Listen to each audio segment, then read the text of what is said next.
Bom, quando a gente. Vamos voltar um pouquinho no tempo.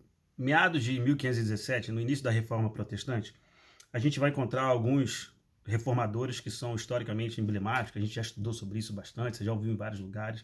Você vai encontrar Martinho Lutero na Alemanha, iniciando o processo da Reforma Protestante. Você vai encontrar João Calvino na Suíça. Você vai encontrar Zwinglio. Você vai encontrar, enfim, diversos reformadores que rompem com a estrutura da Igreja Católica.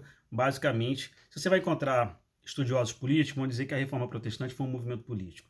Se você for encontrar estudiosos de economia, vai entender que a Reforma Protestante foi um movimento com viés econômico. E se você conversar com teólogos, você vai entender que, de fato, a Reforma Protestante foi um movimento que parte do coração de Deus em desenvolver essa ruptura dessa corrupção que existia com a igreja da época frente às indulgências. Então, por que Romanos é um livro tão importante para os reformadores? Porque foi através desses capítulos que a gente vai estar lendo, que a gente está estudando, em que esses reformadores têm uma revelação da parte de Deus diante das Escrituras, em que a salvação ela não é mais entendida como sendo conquistada por meio do pagamento de indulgências.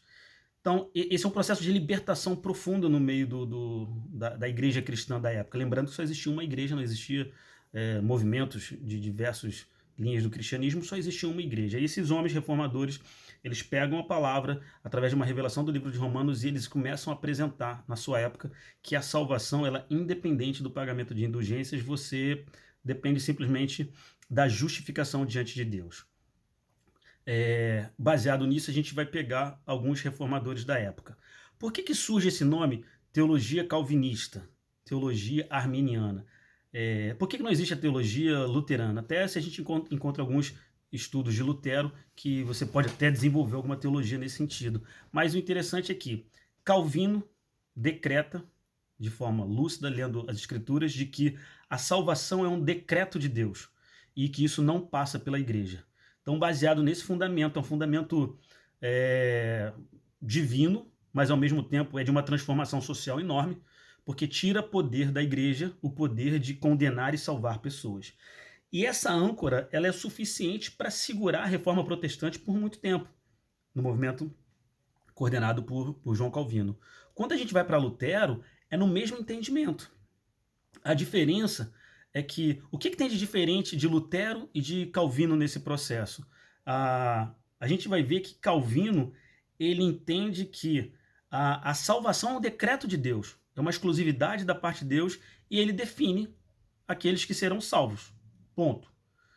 Lutero, de um entendimento um pouquinho diferente, mas lembra, ambos estão ancorados num processo de libertação, de ruptura social com a Igreja Católica, que era um processo libertador da época. Mas o fundamento teológico de cada lado era Lutero entendia que a salvação é por meio da fé, e a gente vai falar um pouquinho mais na frente de como essa fé é desenvolvida, e Calvino entendia que aquele era um decreto de Deus, que em algum momento Deus decreta isso e essa salvação não passa. O que ambos estão querendo dizer na época? Ninguém imaginava na época as confusões que essas teologias poderiam trazer para o meio da igreja no futuro, né? Tempos mais na frente. O que eles estão dizendo é o seguinte: temos que romper agora com o processo de indulgências e a gente vai se agarrar nisso.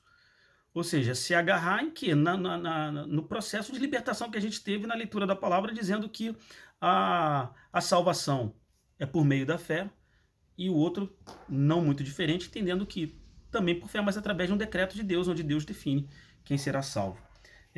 Nesse contexto, surge um cara chamado Jacob Armínio, que é por isso que nasce esse nome arminiano, que ele vai levantar uma teologia diferente. Ele vai dizer o seguinte: olha, Deus é soberano, mas existe um critério humano de escolha em decidir querer Deus ou não. Então, basicamente, esses dois caras vão debater e vão argumentar. Claro que a força de Calvino é muito maior e se escuta muito mais coisas de Calvino do que de Jacob Armínio, porque ele é o cara que rompe com a grande estrutura social das indulgências, da força da Igreja Católica. Então, você contrariar um cara com esse nome era complicadíssimo. Mas essa teologia arminiana, ele vai dizer o seguinte: olha, É sim Deus soberano em todas as coisas, mas existe uma parcela de escolha da parte do homem em querer Jesus Cristo ou não. Enquanto Calvino vai dizer o seguinte: olha, a escolha não é do homem, a escolha é de Deus. E aprove Deus salvar quem ele quis e quem ele não quis. Então, e isso Calvino defende, os calvinistas defendem isso é, como um direito de Deus, porque ele é soberano e ele pode fazer como ele quer. Algumas perguntas ficam em aberto na teologia calvinista e temos algumas perguntas em aberto também na teologia arminiana. Jacob Arminio vai dizer o seguinte: olha, existe uma parcela de escolha da parte do homem, e Calvino vai dizer o seguinte: olha, infelizmente você está enganado, o homem não tem poder nenhum de escolha, isso é uma vontade de Deus e ele se revela a quem ele quer e nenhum de nós tem o direito de questionar nada. Arminio volta com o entendimento e fala: não, a graça, e é importante esse entendimento, o que Jacob Arminio vai colocar? Arminio vai dizer o seguinte: olha, a graça de Deus tira o pecado do homem e permite com que ele escolha entre Cristo ou não, entre o bem e o mal. Um entende que o homem tem uma capacidade de escolha, o outro entende que não foi dado esse direito de escolha ao homem. E onde eles vão buscar esses fundamentos e vão dialogar entre eles, dialogar uma palavra mais educada, porque na verdade eram verdadeiros embates teológicos, mas a gente vai encontrar a partir da onde a gente parou, que é no versículo 11, que aí começa aqui a grande divergência entre os dois lados. E a gente vai agora separar, a gente vai até o final, a segunda parte que a gente vai estar lendo aqui agora, a gente vai pegar cada um desses trechos e vai botar uma lente calvinista e uma lente arminiana. Depois você chega à sua conclusão, que é bem saudável, bem gostoso entender o que esses caras debatiam, e depois você conclui o que você julgar melhor aí para o seu entendimento. Ambos possuem perguntas em aberto, e ambos têm perguntas bem fechadas de fácil entendimento. Eu vou tentar colocar aqui a visão dos dois. Vamos ler o versículo 11. Ele está dizendo assim: e não eram gêmeos nascidos, nem tinham praticado bem ou mal, para que o propósito de Deus quanto à eleição prevalecesse, não por obras, mas por aquele que chama. Versículo 12. Já lhe fora dito a ele: o mais velho será servo do mais moço. Como está escrito: amei a Jacó, porém me aborreci de Esaú. Vamos botar uma lente calvinista para entender esse texto. O que a teologia calvinista olha para esse texto e fala? De forma muito explícita, a palavra de Deus está sendo dita que Deus escolheu Jacó e se aborreceu de Esaú. Esaú tinha uma tendência para o mal. Paulo está dizendo: não. Antes que eles viessem a praticar bem ou mal, Paulo está dizendo: olha, Deus já tinha escolhido lá atrás. Então, o calvinista entende que essa escolha lá atrás foi através de uma soberania de Deus, onde ele decide todas as coisas, por ser soberano, onipotente, ele vai e conduz dessa forma. Como é que o armenianismo, ele vai enxergar esse texto? Ele vai dizer o seguinte: Jacó sim teve uma eleição, ele foi escolhido antes de qualquer coisa, mas ele está dizendo o seguinte: na visão armeniana, não há uma condenação sobre Esaú. Há sim uma eleição para Jacó, e aí não tem nada que impede da parte de Deus, mas Deus escolhe Jacó para dar sequência lá naquela promessa de Abraão que a gente falou no início. Então, a lente calvinista diz que há uma escolha da parte de Deus e o homem não tem direito de questionar isso. Quis Deus fazer dessa forma e falou: olha, ele se aborreceu de Esaú antes mesmo de Esaú ter nascido. É como se alguém já tivesse predestinado a fazer coisas ruins e outras coisas boas. E como é que isso é uma lente calvinista. Na lente arminiana, ele vai dizer o seguinte: olha, de fato, todos têm uma tendência para o pecado, porém, no momento em que a graça de Deus chega, ela isenta esse pecado e ela abre um leque de oportunidades para que o homem decida. Aí tem uma parcela, tem uma porção de escolha que é do homem. O homem vai decidir por Cristo ou não. Quando eu falo que existem perguntas que ficam abertas para os dois lados, porque quando você vai para a teologia calvinista, alguém precisa responder a pergunta: quem criou o mal? E a gente não tem resposta para isso. Se Deus definiu condenar todas as coisas dessa forma, por uma desobediência lá atrás, mesmo que tenha sido uma decisão do homem, fica uma pergunta em aberto. Já teria ele definido todas essas coisas? Essa pergunta fica sem resposta. Quando a gente vai para o arminianismo, a gente vai enxergar o seguinte: ué, mas tem perguntas em aberto aqui também, como por que ele se aborrece de Esaú? Já foi definido lá atrás. O que o arminianismo vai dizer? Falou, olha, ele não está condenado, ele só não foi escolhido para dar sequência à promessa. Então, na visão da teologia arminiana, ele vai dizer que existe uma escolha em Jacó para uma predestinação. Que predestinação é essa? O destino de um cumprimento de uma promessa. Isso não caiu sobre Esaú. Mas você, na teologia arminiana, você não vai encontrar aqui nada que diga que Esaú está condenado.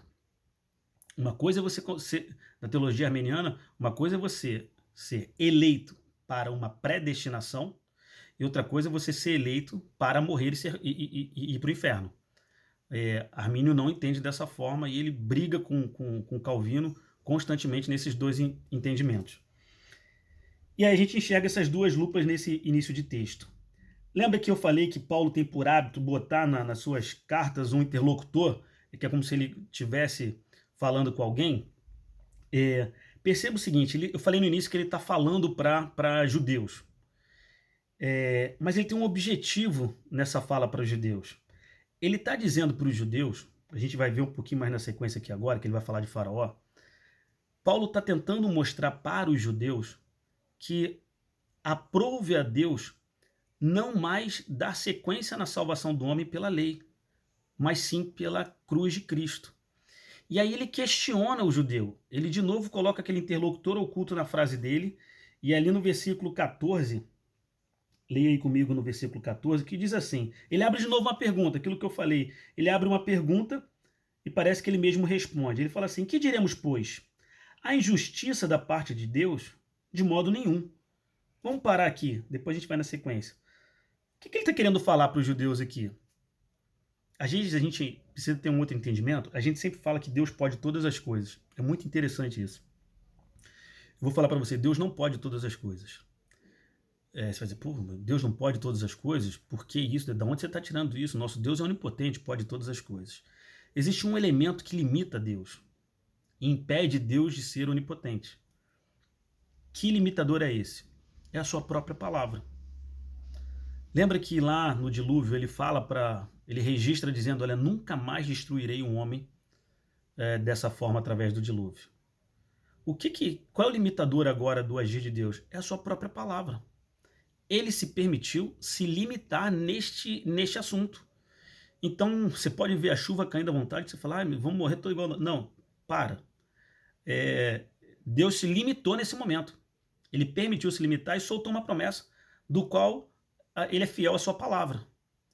Então eu quero trazer esse elemento de entendimento de que o que limita Deus é a sua palavra. O que tira a onipotência de Deus é a sua palavra. Se ele falou que não vai fazer, ele não pode mais fazer diferente. Por que eu trago isso? Porque o entendimento que a gente vai ter daqui para frente é com relação à predestinação que Deus fez para a salvação do homem.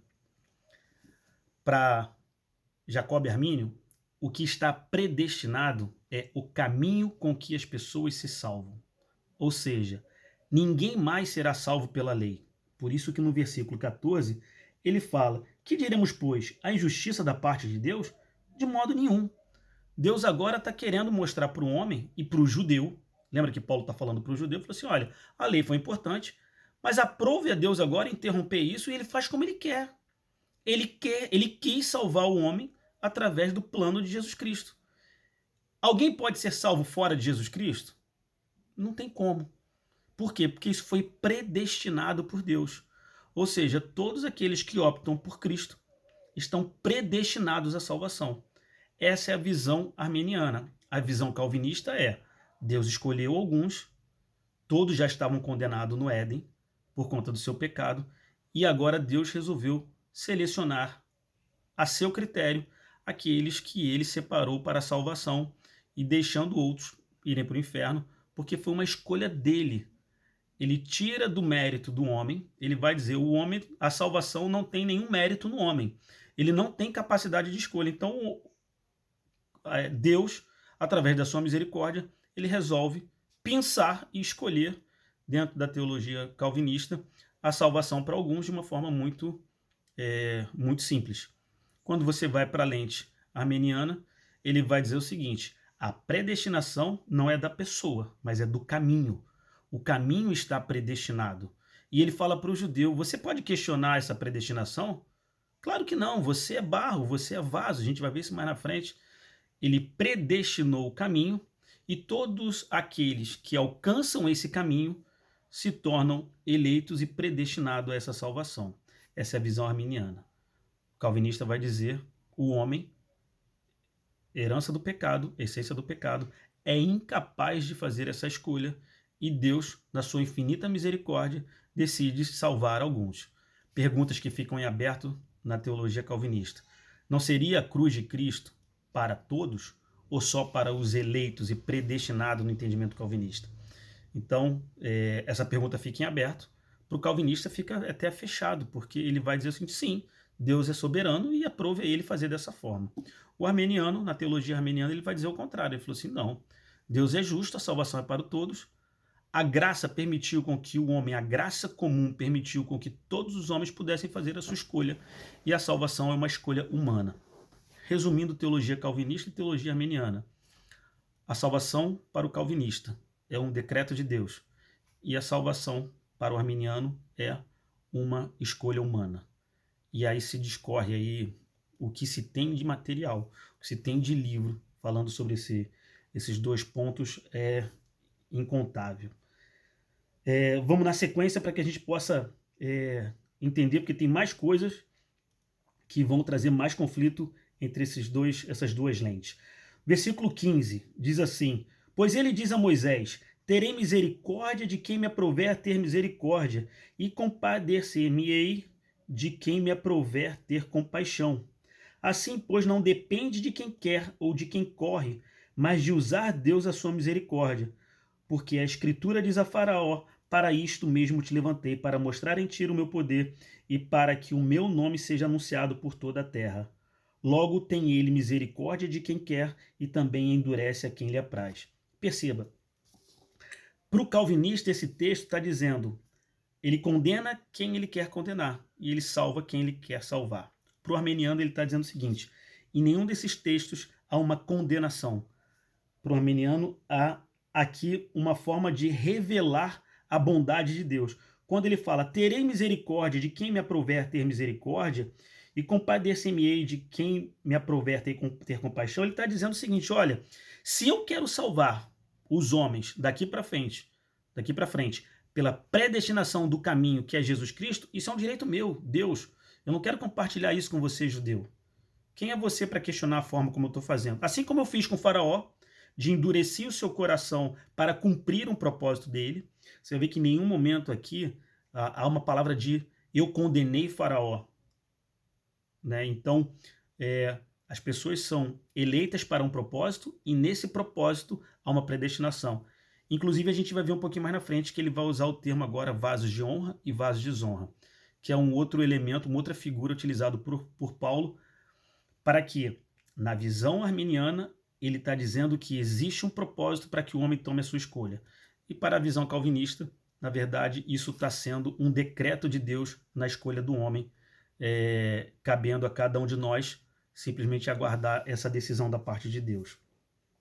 Vamos na sequência, no versículo, ainda em Faraó, só para que a gente possa, quando ele fala ter misericórdia, eu passo a ter misericórdia na hora que eu apresento um novo caminho em Cristo Jesus, e não simplesmente na escolha da pessoa. Volta de novo a figura armeniana. Ele está dizendo o seguinte, que eu quero ter misericórdia de quem me aprouver. E eu digo que se aqueles que alcançarem o caminho da salvação em Jesus Cristo, essa é a minha misericórdia. Eu não preciso mais da lei. Tanto que ele fala no versículo 16, que ele diz: não depende de quem quer ou de quem corre. Ou seja, não depende da lei. Isso aqui é esforço. A lei é esforço. A lei ela é exaustiva, ela é cansativa. Então ele está dizendo: não adianta mais o teu braço agora correr atrás da lei. Eu estou dizendo que é uma predestinação minha, eu decidi dessa forma que toda a salvação do homem será em Jesus Cristo. Isso é uma lente armeniana. A lente calvinista vai dizer que isso é um decreto de Deus. Ele escolheu Faraó para que ele fosse condenado a fazer o que fez, e ali o nome de Deus ser glorificado no meio do povo de Israel. São as duas lentes que a gente tem falado. Na sequência, a gente, indo já do meio para o final, diz assim: Tu, porém, me dirás, versículo 19, de que se queixa ele ainda? Pois quem jamais resistiu à sua vontade? Ele está falando aqui da soberania de Deus. Quem és tu, ó homem, para discutir com Deus? Porventura pode o objeto perguntar a quem o fez, por que me fizeste assim? Ou não tem o oleiro direito sobre a massa para do mesmo barro fazer um vaso para a honra e outro para a desonra?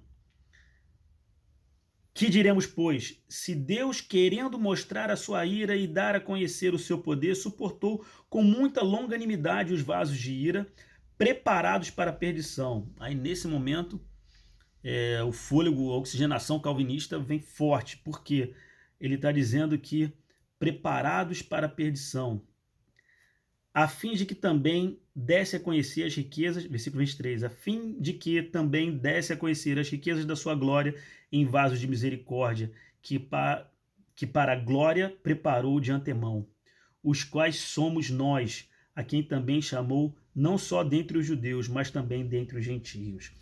Vamos gastar um pouquinho de tempo nisso daqui. Quando ele faz menção aqui do olheiro, ele está dizendo o seguinte: vasos de honra e vasos de desonra. Ele diz o seguinte: existem vasos de honra que exaltam o nome de Deus, e existem vasos de desonra que, de alguma forma, não honram o nome de Deus. Perceba que eu vou, de novo, a lente calvinista está dizendo, de forma muito clara, existem vasos, seres humanos, que foram preparados para a desonra e esses foram condenados. A lente arminiana está dizendo o seguinte: existem vasos com propósitos que vão glorificar o nome de Deus, e existem vasos com propósitos que não vão exaltar o nome de Deus nas suas conclusões dos seus atos. Mas não quer dizer, neste momento aqui, que a decisão foi, na visão arminiana, de que a decisão foi de Deus em condenar essas pessoas. Aí você pode falar assim: mas o vaso, ele está dizendo aqui no versículo 22, que os vasos de ira preparados para a perdição. Perceba que o preparados para a perdição é mesmo que prontos para a perdição. Vai entrar aqui na visão arminiana